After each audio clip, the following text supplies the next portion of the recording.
recevoir aujourd'hui dans tes bureaux, qui sont très beaux d'ailleurs, des tout nouveaux bureaux, parce que ça fait pas très longtemps, enfin ça commence à faire quelques mois que tu es là. Exactement. Donc Claire, tu es surtout connue, enfin tu es une des influenceuses belges les plus reconnues en Belgique, avec une communauté de pas moins de 214 000 personnes qui te suivent sur ton compte Instagram, donc c'est une belle réussite. Aujourd'hui, moi j'aimerais surtout t'interviewer sous l'angle entrepreneur, parce qu'on te connaît beaucoup sous ton rôle d'influenceuse, puisque tu es une personnalité publique à travers les réseaux sociaux, mais tu es aussi et surtout une entrepreneur, puisque du haut de tes 26 ans, tu as déjà créé ta société depuis quelques années. Déjà, je sais pas, ça fait combien de temps? Je suis indépendante depuis que j'ai créé mon blog quand j'avais 19 ans, j'ai créé ma société en 2015. Ça fait 6 ans. 6 ans. Ouais, j'avais 20 ans. Donc initialement tu étais toute seule, je pense, quand tu t'es lancée. Aujourd'hui tu commences à avoir une petite équipe autour de toi. Et donc là, depuis le début de la semaine, tu as annoncé un tout nouveau projet qui va sortir prochainement. Donc on aura l'occasion d'en parler. Mais donc je suppose qu'à moyen ou long terme, l'idée c'est d'encore agrandir ton équipe. Je suis vraiment ravie aujourd'hui de pouvoir te rencontrer, papoter avec toi pour que tu puisses un peu nous expliquer l'envers du décor, entre guillemets, le derrière l'écran, comment ça se passe, ton quotidien, tes réussites, mais aussi les challenges auxquels tu dois faire face au jour le jour. Alors moi j'aime toujours bien demander, avant de commencer d'entrer dans le vif du sujet du parcours entrepreneurial, j'aimerais bien, si tu es d'accord, de te présenter un peu, de me dire qui est Claire. Je m'appelle Claire, je suis plus connue sous le pseudo de Milky's Blue Eyes ou Milky pour les gens qui me suivent régulièrement. J'ai 26 ans, je suis originaire de Liège, mais mes parents habitaient pile au milieu, du coup ils nous ont dit de choisir entre Namur et Liège pour nos études et nos secondaires. Donc on a choisi Namur, donc je fais mes études de secondaire à Namur, puis mon bac droit à Namur également. J'ai fait un petit passage express par Louvain-la-Neuve pour une année qu'on va dire on va oublier. Puis j'ai fait mon master, je suis arrivée à Bruxelles faire mon master en fait pour suivre mon ex-compagnon. Et après, je n'ai plus jamais bougé de Bruxelles. J'ai obtenu mon master en mettant un peu plus de temps que la moyenne des gens, parce que bien évidemment, je gérais un business à temps plein à côté. Donc, je ne me suis pas mis la pression, mais j'ai été au bout de mes études. Donc, je suis juriste de formation, ce qui est une formation très éloignée, bien évidemment, du secteur dans lequel je suis, mais qui, au final, est très très utile dans la gestion de l'entreprise au quotidien. Je pense que les études de droit, c'est des études qu'on devrait tous faire, même pour notre gestion quotidienne de notre vie privée. On devrait tous avoir des notions de droit, donc je suis très très heureuse d'avoir fait ce parcours-là, même si maintenant je continue à me former dans d'autres secteurs comme le marketing, la communication, pour toujours ajouter des cordes à mon arc et développer mes compétences. Et donc voilà, un peu originaire de partout en Belgique, du coup Liège, Namur, Bruxelles maintenant, mais très belge pour le coup. J'adore mon pays, je ne me vois pas vivre ailleurs et voilà, je suis très heureuse ici. Du coup, on est dans mes bureaux et je suis très fière d'être dans ce très joli lieu qu'on a eu beaucoup de chance de trouver, un peu grâce au Covid, vu que les bureaux n'étaient pas trop demandés après le premier confinement. Donc on a eu beaucoup de chance et c'est un cool challenge pour développer mon entreprise. Et surtout, ça ouvre les possibilités de développement. Ouais, et donc c'était vraiment dans ce but-là que tu as voulu prendre les bureaux ou c'est alors à la base, ça s'est décidé juste avant le confinement parce que maintenant tout le monde connaît le télétravail, mais moi pour le coup j'ai connu le télétravail avant tout le monde, que j'ai toujours fait mon activité depuis chez moi. Et mon appartement on ne fait pas 300 mètres carrés non plus, donc dans mon 70 mètres carrés je commençais un peu à tourner en rond, puis mon compagnon a emménagé avec moi, du coup c'était pas plus uniquement mon espace à moi, c'était aussi le sien, et je commençais à avoir surtout du mal à exposer ma vie privée, sa vie privée à lui aussi, à tout le monde. Et j'avais envie de plus en plus de dissocier, puisque j'avais déjà une assistante mais du coup qui venait travailler chez moi. Et c'était compliqué de recevoir toujours des gens pour travailler chez soi. Puis lui, quand il rentrait du boulot, on a des horaires décalés, donc on travaillait à côté de lui qui regardait la télé. Donc c'était vraiment pas une cohabitation qui était facile. Je me suis dit, bon, c'est un risque à prendre, puisque voilà, c'est une charge supplémentaire pour une entreprise, mais ça peut me permettre de me développer et ça a été la meilleure décision. Parce que clairement, donc au début c'était juste pour Milky, puis je me suis dit, les filles on a un espace pour travailler, moi j'ai un espace aussi pour mieux définir mes horaires de travail, plus de travailler du réveil du coucher, un peu dans tous les sens. Là je me dis vraiment, je me mets des horaires de bureau, ça m'impose un rythme de travail qui est plus normal. Et surtout, voilà, on se marche plus sur les pieds l'un l'autre, et moi je peux réfléchir vraiment à comment développer mon entreprise. C'est en cours. Très bien, on va y venir juste après. Pour bien poser le contexte, est-ce que tu peux un peu m'expliquer comment l'aventure Milky a débuté? Mes parents habitaient entre Liège et Namur. Donc j'habitais à une demi-heure de Namur, une demi-heure de Liège. Et quand je rentrais de l'école le soir, je n'avais pas mes copines qui étaient au coin de la rue pour jouer. Du coup, je jouais avec mon ordinateur. Donc à 14 ans, en fait, j'ai créé un forum de discussion sur la mode et un autre qui s'appelait 21e siècle où on parlait des problèmes qu'on peut avoir à 14 ans. Quoi. Donc c'était assez cool et j'ai créé des communautés sur ces forums. On était, je crois, 6000, 7000, 3-4000 sur l'autre forum. Et finalement, en fait, j'ai fait ça pendant quelques années. Et puis quand je suis arrivée à l'UNIF, bien évidemment, ce format me correspondait un peu moins. Et puis pendant mon premier blocus, j'avais trop travaillé en avance. Ça m'est arrivé qu'une seule fois dans mes études. J'avais trop travaillé pendant l'année, donc en fait, je connaissais déjà mes cours pour mes examens. Et je m'ennuyais, et du coup, j'ai décidé de créer un blog sur un coup de tête, vraiment. Et à la base, dans ces forums, personne de mon entourage était au courant que j'étais active sur des forums, que je manageais des forums, etc. Et le blog, c'était pareil. C'était vraiment ma petite bulle à moi sur Internet, sauf que quelques mois plus tard, Instagram a commencé à se développer aussi en Belgique. Bien évidemment, j'ai créé un compte Instagram pour le blog. Et là, ça a été plus compliqué pour continuer à garder cette bulle, parce que finalement, vu que j'avais un pseudonyme, avant de me trouver, il fallait vraiment se lever tôt. Et là, vu que le compte Instagram était lié au compte Facebook, blablabla, tout le monde a fait le lien et les gens commençaient à voir que j'avais un blog, que je m'affichais, que je me prenais en photo. Au début, j'étais très gênée, vraiment. J'avais pas la maturité pour assumer. Et puis en fait, je me suis dit, je suis contente de ce que je fais, j'aime ce que je fais, j'adore prendre en photo, partager mes conseils, etc. Donc je vais faire un concours pour faire gagner des trucs que j'avais acheté chez Yves Rocher, il fallait des petits paquets quand on était plus jeune. J'avais acheté, je sais pas, un verre de Chanel avec mon argent de poche. Et du coup, j'ai fait ce lot qui a développé mon compte Instagram directement à 15 000 abonnés. Wow, ok. Et en fait, du coup, ça a été directement effet boule de neige et ça a grandi. Donc vraiment, mon blog s'est fait connaître grâce à Instagram. Parce que j'avais déjà mon blog qui était actif, on va dire depuis un an et demi. Et j'avais quelques lecteurs, parce qu'il y avait des annuaires de blog en quelque sorte. Et du coup, les articles étaient bien référencés, donc il y avait des lecteurs sur le blog. Mais c'est vraiment les réseaux sociaux qui ont amené ce paramètre un peu personnel par rapport à la personne au blog, quoi. Ok. Et tu dirais que du coup, quand toi tu as commencé ton activité, tu étais vraiment au tout début du blogging. Oui, clairement. Ça n'existait pas encore. Enfin, on parlait pas du tout d'une métier de blogueuse. La seule blogueuse qui faisait rêver tout le monde à l'époque, c'était Betty Otti en France ou Chiara Ferragni, encore qui n'en vivaient pas vraiment. Elles étaient fort suivies. Enfin, leur blog avait 300 commentaires sur chaque article, mais elles recevaient des cadeaux, elles étaient invitées à des défilés, mais elle n'avait pas encore, c'était pas encore un business. Il n'y avait pas cet aspect qu'il y a aujourd'hui que les marques payent pour avoir des placements de produits. Et en Belgique, en tout cas, il n'y avait pas grand monde qui le faisait. C'était vraiment une petite bulle. Je me rappelle, on avait fait d'ailleurs un dîner avec des blogueuses belges. On était peut-être 20 et on avait fait ça à Louvain-la-Neuve. On était vraiment comme une grande famille. En fait, on était 20 et c'était tout ce qu'il y avait comme blogueuse. Donc tout le monde était là, quoi. Et en France, c'était un peu avant quand même. Aux États-Unis, c'était encore avant, mais en Belgique, ça a mis du temps. Ok. Et donc, tu me parles justement du côté business aujourd'hui. Tu dirais que pour toi, ça a commencé quand et comment à vraiment avoir une dimension business entrepreneuriale? Ça a commencé quand ma communauté a dépassé, je pense, les 50 000 abonnés. Donc maintenant, ça commence plus tôt parce que, bien évidemment, les choses ont un peu changé. Mais quand j'ai eu 50 000 abonnés, les marques se sont dit « Ah, c'est 50 000 potentiels acheteurs, ça a l'air intéressant en fait ». Et c'est là que le marketing d'influence a commencé tout doucement à se réveiller. Maintenant, des personnes qui ont 2 000, 3 000 abonnés sont également payées pour poster. Donc c'est clairement différent de quand moi j'ai commencé. C'est vraiment quand j'ai eu 50 000 que j'ai vu qu'il y avait un truc qui changeait. Et c'est arrivé plus ou moins en même temps que j'ai doublé ma 3e bac. Et du coup, c'était pile au moment où Marco est arrivé. Et tu vois, j'étais entre la fin de bac et le début de master, 2 années différentes. Hyper compliqué pour savoir si je peux avoir des cours anticipés, etc. Et en fait, je me retrouvais avec 8 heures de cours semaine. Donc j'avais un peu que ça à faire de développer mon blog. Et c'est vraiment cette année, donc merci Marco, qui m'a permis de développer mon blog et de faire que ça en fait, comme si j'avais vraiment un temps plein parce que j'avais pas de cours et j'avais mon job de vendeuse à côté qui me permettait de gagner ma vie. Et après, j'avais le temps sur mon blog. Et du coup, si on prend vraiment la dimension entrepreneuriale, pour toi, ce serait quoi la définition d'être une entrepreneur?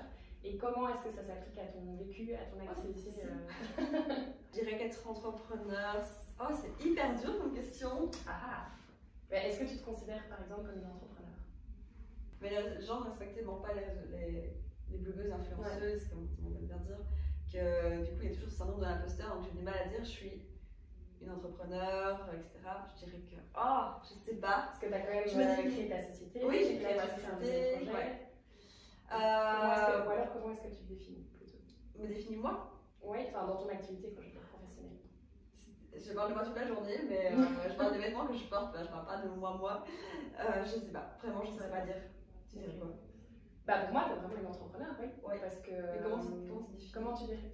Pour moi, une entrepreneur, c'est quelqu'un justement qui ose se lancer, peu importe ce qu'on dit autour, parce qu'il y aura toujours des gens pour dire mais non, ton idée n'est pas bonne, mais non, tu vas pas réussir, etc. Et c'est quelqu'un qui va jusqu'au bout de ses idées, qui persévère, qui est, comment dire, ambitieuse. Donc j'estime que tu es ambitieuse parce que pour créer quand même ta société depuis 2015, je sais pas quel âge tu avais, mais c'était quand même fort jeune.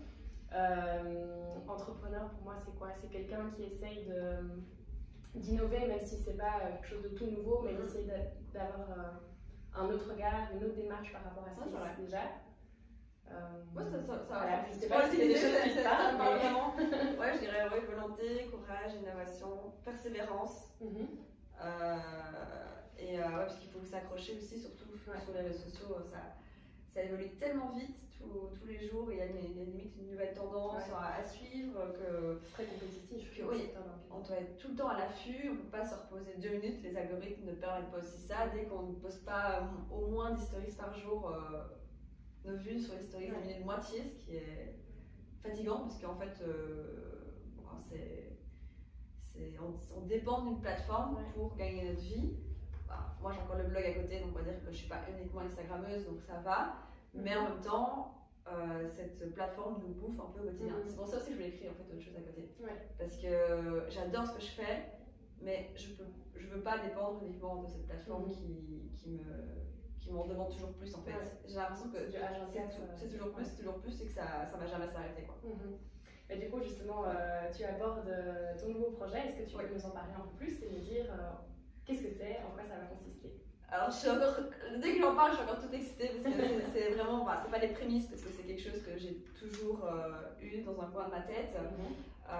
Quand j'ai fini mes études, quand j'ai eu mon diplôme l'année dernière, je me suis dit, qu'est-ce que je fais? Est-ce que je continue le blogging full time? Est-ce que je prends un job à côté? Est-ce que je développe autre chose? Et je me suis dit, ça fait 5 ans que je suis indépendante, ça fait 5 ans que j'ai personne au-dessus de ma tête, je veux continuer comme ça, j'ai des idées et en fait, donc je voulais vraiment utiliser les compétences aussi que j'ai acquises pendant mes études pour l'associer un peu à mon secteur, donc c'est parti de là. Après, les choses ont un peu évolué pendant l'année, donc actuellement, Atelier Milky, ça va être plusieurs choses au fil de l'année. Donc tout d'abord, ça va être un studio créatif. Donc ce que je sais faire, c'est faire des belles photos, faire des belles compositions de photos et vraiment amener une plus-value à la marque et vraiment raconter une histoire en fait autour du produit, une histoire en image. Ça c'est vraiment ce que j'adore faire sur Milky, ce qui me distingue aussi un peu des autres, ce qui me prend aussi 4 fois plus de temps pour le salaire équivalent, mais c'est ce que j'aime, je ne peux pas travailler autrement. Et je voulais vraiment pouvoir faire ça aussi pour les autres.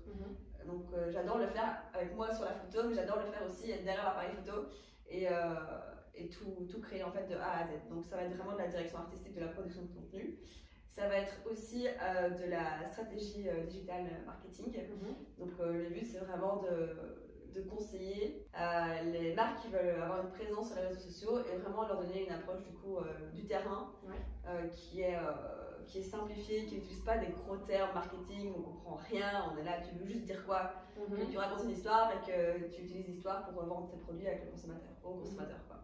Donc c'est vraiment le deuxième volet, cette stratégie digitale et qui vient vraiment, moi j'ai quand même une stratégie pour mon compte Milky, j'ai appris plein de choses, je sais manier les réseaux sociaux mieux que personne, c'est mon métier. Donc j'avais envie de l'utiliser pour les autres, surtout qu'ici avec le Covid, j'ai vu que beaucoup de gens avaient besoin d'aide pour être présent sur le digital. Et du coup, je me suis dit, il y a clairement une porte ouverte par rapport à ça. Et alors, du coup, il y a aussi un troisième volet qui est création vraiment d'identité de marque. Du coup, vraiment logo, web design, packaging, etc. À nouveau, le côté créatif que j'ai en moi et que j'ai envie d'utiliser pour les autres.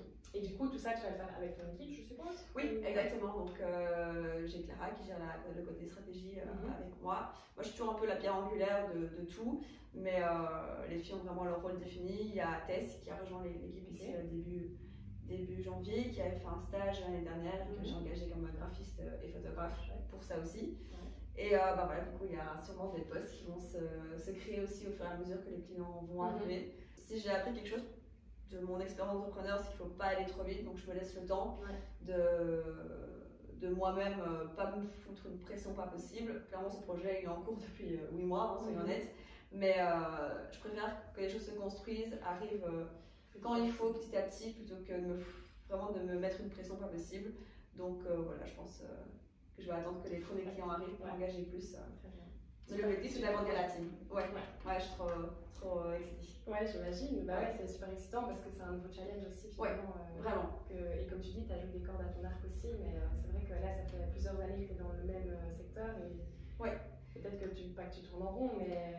Franchement, je peux le dire, au final, c'est surtout qu'il y a comme une forme de narcissisme dans le blogging. On parle de nous tous les jours, donc il faut quand même aimer parler de soi. Mais du coup, je ne m'y retrouve pas non plus toujours. Donc en fait, j'aime bien faire ça une partie de mon temps, mais pas que. C'est ça. Avant, j'avais mes études. Là, j'ai plus mes études, donc j'ai besoin d'avoir autre chose à côté. Que ce soit la rénovation d'une maison, je sais pas, n'importe quoi, mais faire que ça me plaît pas à 100%.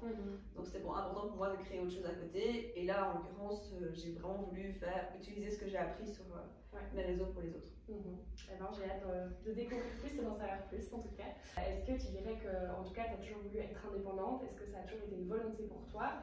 Et si oui, comment est-ce que tu as été sensibilisée à la création de projets, à l'entrepreneuriat? Alors, je pense que c'est vraiment venu petit à petit. Je n'ai jamais eu la volonté vraiment de créer mon business. Je pense qu'au final, ça a toujours été en moi parce que j'ai toujours eu cette petite patte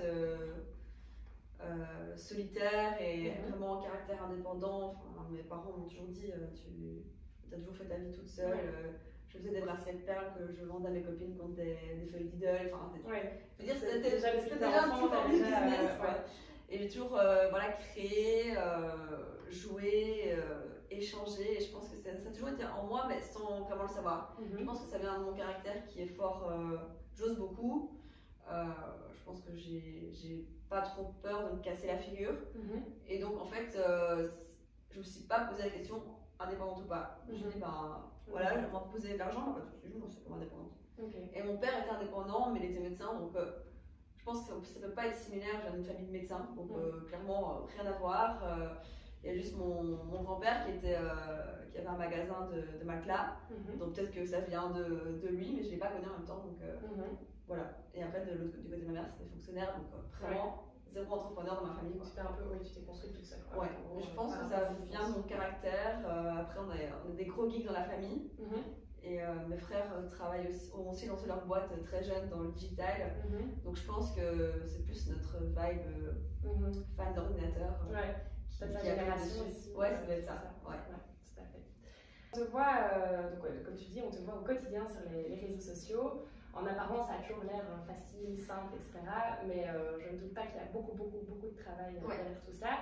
Est-ce que tu peux un peu m'expliquer comment ça se passe, ton activité au jour le jour, ton quotidien C'est toujours une question hyper difficile parce que les semaines sont tellement différentes. Donc généralement, ce qui se passe, c'est que le dimanche soir, je consacre plusieurs heures pour organiser la semaine. Donc j'ai mon agenda qui est géré par Amélie qui gère la collaboration et qui place vraiment tous les contenus rémunérés dans l'agenda. Donc je vois s'il y a encore du contenu à créer. On a toujours environ 2 semaines d'avance sur le contenu rémunéré en tout cas. Et on a toujours des petites photos en stock au cas où il y a un petit problème. Mais donc du coup je vérifie toute la semaine tout ce qu'il y a à faire, si on a créé tout le contenu, s'il y a un truc à faire en dernière minute qui s'est ajouté, etc. Donc je dispatche vraiment les tâches, puis j'ajoute tout ce qui est du coup contenu créé à titre gratuit, parce que 20% de ce contenu est rémunéré et les 80 autres ne sont pas rémunérés. Du coup, on essaie de compenser en créant beaucoup de contenu, parce que le but, c'est pas que les gens me voient comme un panneau publicitaire. Donc c'est ultra important pour moi de garder cet équilibre. Et du coup, ça ajoute aussi une grosse charge de travail. Donc je réfléchis à ça. Ensuite, le lundi, on arrive. On a un call avec toutes les filles. Toutes les filles, comme ça, on était 50. On est 3. Mais bon, il y a 2 stagiaires qui vont arriver le mois prochain. Donc là, on sera déjà 5, 6. Donc ça grandit. Donc on a un call vraiment où j'explique tout ce qui va se passer la semaine. Éventuellement, s'il manque un truc, les filles me disent et du coup, je l'ajoute dans la semaine. Je dispatche toutes les tâches. Donc moi, je suis vraiment sur la création du contenu. Donc je réfléchis à comment je veux aborder le sujet, comment je veux me mettre en scène. Je fais tous les looks. C'est bête, mais ça prend un temps de malade de faire tous les looks.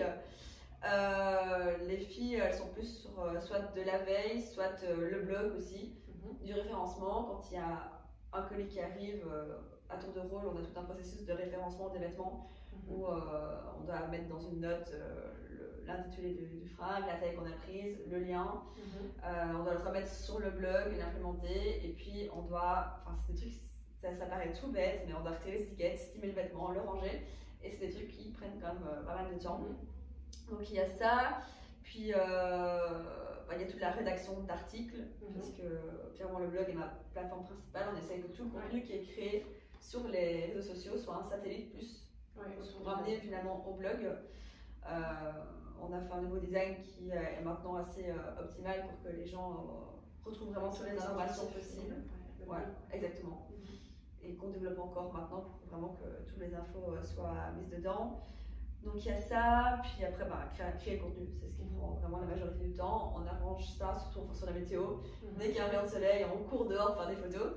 Après il y a tous les calls clients. Donc normalement moi je participe pas trop. Donc c'est moi qui reçois les mails. Et moi je dispatch en disant ça tu peux négocier, ça tu dis non, ça tu mets en stand-by, tu dis qu'on reviendra vers eux quand on pense à eux, notamment pour tout ce qui est projet non rémunéré, etc. On les met en stand-by et quand on dit ah bah là on peut les inclure, on les recontacte. Donc ça c'est Amélie qui gère totalement et donc souvent je participe pas au call, donc actuellement là elle était tantôt en call et moi j'interviens souvent si le client le demande, s'il veut me rencontrer, vous prenez un peu avec moi, s'il ne me connaît pas encore. Donc il y a ça qui s'ajoute, puis il y a tout ce qui est réception de colis, aller chercher les colis, aller dans les showrooms, ramener des. On emprunte aussi beaucoup de pièces, parce qu'on essaie de ne pas trop acheter non plus, c'est un peu comme un styliste finalement. On va dans des showrooms, on emprunte des pièces dans les marques qu'on aime et puis on les ramène, donc il y a aussi cet aspect-là. Qu'est-ce qu'on fait d'autre? Montage vidéo, retouche photo. Gestion d'entreprise. Ça prend un temps de fou. Surtout que je sais pas, je pense que j'ai la poisse à tous les niveaux dans ma vie, mais ici par exemple, chaque mois les fiches salaires sont pas bonnes de la part de je vais pas citer de nom, les secrétaires sociaux. Mais du coup, là, à chaque fois, c'est oui, vous avez oublié telle personne, vous avez oublié telle personne, vous avez divisé mon salaire par 2, vous l'avez augmenté par 4, je comprends pas. Donc, tous les mois, il y a ça, des trucs chiants, mais qui prennent du temps. D'ailleurs, je vais enfin installer un logiciel de gestion parce qu'actuellement, je suis encore à l'ancienne tableau Excel, les graphiques Excel pour tout. Parce que j'ai commencé comme ça et que je me suis jamais dit, il faut changer. Et en fait, maintenant que l'entreprise se développe, ça devient ingérable. La semaine passée, j'ai passé 3 jours entiers à regarder ma compta, à faire mes tableaux Excel, à retrouver mes trucs, mes couleurs, mes chi, mes tchac.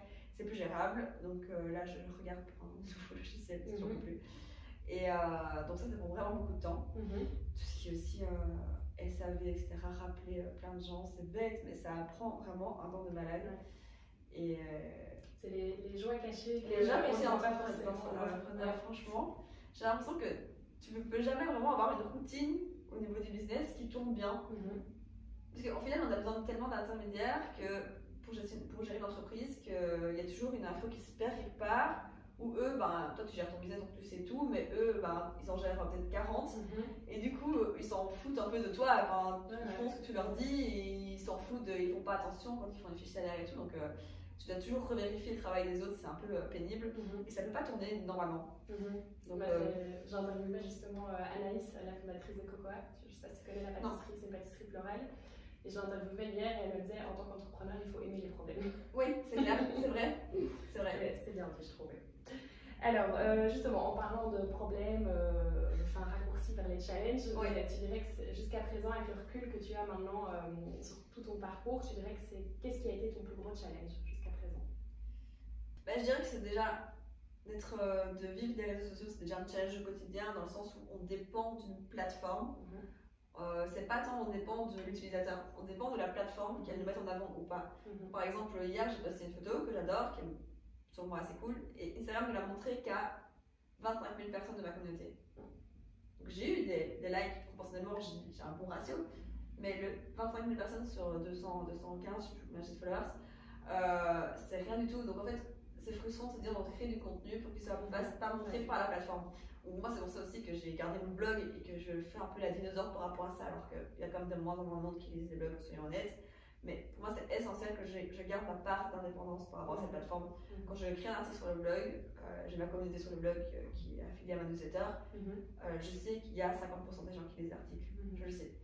Alors que sur le Instagram, en fait, ça va juste dépendre du bon vouloir d'Instagram. De se dire, ah ce soir, bon, on lui met combien de personnes, combien de viewers. Donc c'est assez paradoxal. Et franchement, donc il y a des stratégies, des méthodes pour être plus vu, etc. Mais du coup, c'est pour peu qu'un jour tu dises, oh j'ai pas envie de réfléchir à mes hashtags, non, je veux juste poster ma photo tranquille, du coup direct ça marche. Donc c'est pour ça aussi que je voulais le faire pour les marques, parce que si elles ne savent pas tout ça, et si elles ne sont pas vraiment tous les jours, et s'il n'y a pas quelqu'un qui le fait pour elles, elles ne peuvent pas développer leur présence sur le digital. Et donc ça, et puis je dirais que là, actuellement, mon plus gros challenge, c'est de manager des équipes. C'est je suis hyper proche de toutes les filles avec lesquelles je travaille, et je trouve ça hyper difficile de trouver une organisation d'équipe, que tout le monde trouve son bon. Moi, je suis très humaine, donc j'ai besoin de savoir que les gens sont contents d'être là, qu'ils sont contents de ce qu'ils font. Oui, mais à l'inverse, du coup, ça me prend beaucoup de temps, tu vois, de vérifier que tout le monde va bien, que tout le monde a du travail, et de distribuer aussi le travail. Enfin, c'est bête, mais voilà, je dois encore moi-même trouver le bon équilibre pour, voilà, j'ai l'impression de passer vraiment la moitié de ma semaine aussi à manager les équipes. Et puis à l'inverse, plus il y a de personnes aussi, plus il y a des gens qui posent des questions et tout, et trouver un équilibre entre tout ça, c'est vraiment hyper difficile. Trouver un équilibre aussi entre amitié, relations professionnelles, parce qu'en final on est quand même toutes des amies à la base ici dans la boîte quasi. Donc c'est aussi, je pense que c'est vraiment un des challenges cette année, de trouver un bon équilibre, que tout le monde soit heureux, que l'organisation tourne sans que ça me prenne, ça m'ajoute un job non plus, quoi. On parlait de la définition d'entrepreneur en tant que tel. Je pense que c'est ça aussi ton challenge, c'est que tu es passé d'indépendant toute seule à entrepreneur. Exactement. Tu as une équipe qui te suit maintenant, et c'est un métier aussi de manager. Non, c'est clair, c'est un métier. Heureusement, j'ai des amis qui sont managers qui me briefent sur comment bien faire, mais je trouve que c'est vraiment un métier. Et c'est pas donné à tout le monde de faire les choses bien. Vraiment. C'est déjà bien de vouloir faire les choses bien. Je reviens maintenant à ton activité, donc plus sur les réseaux sociaux. Donc j'imagine, comme tu disais tout à l'heure, qu'il y a vraiment une stratégie qui a été mise en place. Est-ce que c'est toi toute seule qui gère cette stratégie, ou est-ce qu'il y a quelqu'un dans ton équipe qui t'aide? Et alors, est-ce que tu aurais peut-être justement 2-3 conseils à donner à des jeunes qui lancent leur marque et qui ont envie d'avoir plus de possibilités? C'est moi qui fais globalement toute ma stratégie toute seule. J'ai de l'aide notamment de Clara, qui est vraiment mon bras droit, si je peux dire, qui du coup appuie les stratégies et qui m'aide quand j'ai pas le temps, et qui fait notamment tout ce qui est Mailchimp, Pinterest, etc. Mais globalement, c'est vraiment moi qui fais ma strat, parce que je trouve ça compliqué surtout que c'est pas le compte d'une marque, c'est le compte d'une personne. Donc là, en l'occurrence, c'est vraiment que moi qui peux dire je sais que ça, je peux le poster à ce moment-là, je sais que je dois faire ça à ce moment-là, parce que ça fait 8 ans que je gère ce compte, ça fait 8 ans que je vois les mêmes profils qui reviennent, que je commence à connaître aussi ma communauté, et du coup, c'est vraiment, il n'y a que moi qui peux gérer ce compte. Je dirais que ce qui est important pour une marque, c'est déjà d'être présent sur les réseaux sociaux. Les réseaux sociaux, c'est la vitrine actuellement vivante que les marques peuvent s'offrir gratuitement. Donc ça, c'est ultra important. La jeune génération ne jure que par les réseaux sociaux avant de se déplacer éventuellement en boutique. Mais même s'il n'y a que 9 photos ou qu'il y a des stories montrant les derniers arrivages en boutique, je pense à du vestimentaire par exemple, ça va amener des gens. Ils n'ont pas spécialement besoin d'avoir un e-shop, mais ça va amener les gens comme après en boutique. Donc vraiment déjà juste d'être présente, de prendre le pli du digital parce que c'est essentiel. Ensuite d'amener une touche humaine. Je pense que les réseaux sociaux aussi à la base c'est l'humain avant d'être le business.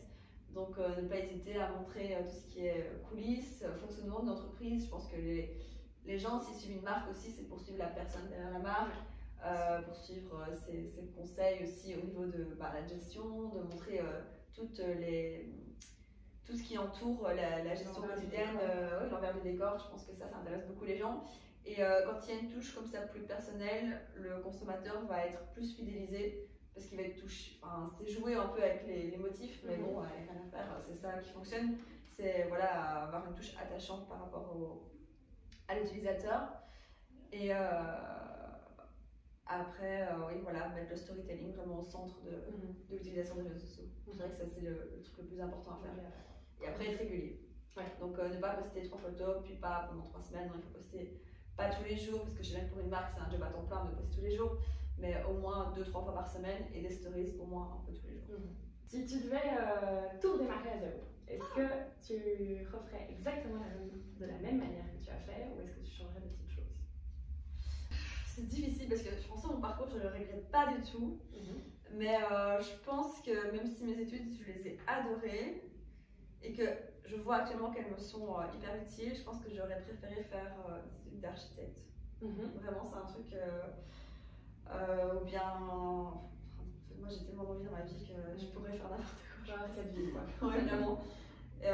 Donc, c'est vraiment difficile parce qu'en même temps, je suis hyper heureuse de la vie que j'ai. Mais et je suis hyper contente d'avoir pu être blogueuse et d'avoir eu cette chance, parce que finalement c'est quand même une chance, ça n'arrive pas à tout le monde d'exposer comme ça sur les réseaux. Mais en même temps, je suis pas quelqu'un qui aime. Je suis pas extravertie, j'aime pas être reconnue, même si ça me fait. C'est bizarre. J'aime bien être anonyme. Tout en étant exposée. Voilà, c'est assez paradoxal. J'aime bien être anonyme. Et en même temps, quand les gens viennent me parler, je sais pas, dans les bars, t'en avais, ça me fait trop plaisir, mais parfois je me sens un peu regardée les pieds et c'est un truc que j'aime pas trop, donc peut-être qu'en fait j'aurais bien aimé pas être blogueuse. Mais du coup, tu dirais que c'est un espèce de rôle, enfin que tu rentres dans un rôle. Je pense que oui, je rentre quand même dans un rôle, ouais. Parce que je n'aime pas montrer ma. Non, mais ça ressemble. Si je dis ça, on va me dire, mais. Oui, mais en même temps, tu canalises aussi ce que tu décides. Enfin, c'est pas canaliser, mais tu choisis ce que tu décides de montrer. Et ta vie privée reste ta vie privée aussi. Ouais, ça c'est clair. Ça, c'est clair. Mais ouais, donc à refaire, je fais pas. Bon, voilà. Non, mais. Peut-être que tu vas te poser des questions après l'interview. Non, mais c'est pour ça que je voulais faire quelque chose d'autre à côté. Parce que je sais que je peux pas faire que m'exposer et que dépendre de ma personne pour gagner ma vie. Mais ouais, à refaire, je me fais une vie totalement différente. Mais je pense que c'est plus parce que. J'ai vu que j'ai déjà presque 10 ans de carrière, c'est un peu le moment où tu te dis, je vais me reconvertir, tu vois, je vais acheter une cabane sur une roulotte et je vais faire chambre d'eau, tu vois, c'est le moment où tu ça, dis ça. Souvent. Oui, ça j'aime bien. Une petite maison en Italie, ça je dis pas non, c'est clair. Mais non, mais je suis hyper contente de mon parcours et j'adore ce que je fais, j'adore créer du contenu et clairement, je pense que j'ai eu la chance de vivre de ça et qui m'a permis en fait de me découvrir moi-même. Mes parents ne m'auraient clairement jamais laissé partir dans des études artistiques, parce que voilà, j'ai une famille très classique au niveau des études, et pour eux, les études artistiques se font en second temps après des études classiques. Voilà, c'est une mentalité peut-être différente de certains. Donc peut-être que j'aurais jamais découvert et approfondi vraiment cette fibre artistique que j'avais en moi sans ce job. Donc en même temps, c'est quand même chouette de pouvoir s'épanouir et d'apprendre à se connaître. Complètement. Je pense qu'il faut du temps pour les gens en général, et quand tu es coincé dans une boîte et que tu peux pas vraiment dépendre que de toi-même pour te découvrir, c'est compliqué. Si tu devais donner 3 conseils à un ou une jeune qui a envie de se lancer dans l'entrepreneuriat, tu dirais quoi? Je dirais clairement foncer. Si on estime qu'on a même qu'un début d'idée ou qu'un début de volonté de se lancer, c'est qu'il y a quelque chose et qu'il faut le développer. il ne faut pas être effrayé par tout ce qui est statut indépendant. On va dire qu'au début c'est très effrayant, mais maintenant il y a beaucoup d'aides pour les indépendants qui se lancent, surtout pour les jeunes. Il y a tout ce qui est étudiant-entrepreneur, il y a les régimes. Moi j'ai connu la franchise à l'époque, je ne sais plus comment ça s'appelle aujourd'hui, mais il y a des statuts où vous devez vraiment, ils ne doivent vraiment pas payer trop de cotisations, donc ça permet de limiter les risques au début. Clairement, ça fait peur par rapport à la sécurité que peut offrir un CDD ou un CDI. Mais en même temps, surtout quand on sort des études, etc., c'est le moment où jamais. C'est bête de quitter un CDI dans une grosse boîte pour se lancer. Enfin, non, c'est pas bête, mais je veux dire, c'est plus risqué. C'est plus difficile que quand on sort des études, on a toute la liberté de se dire on peut se lancer même pendant ses études, même pendant ses secondaires. Franchement, je pense que si on a une volonté, vraiment si on se dit je peux faire quelque chose, c'est qu'il faut y aller.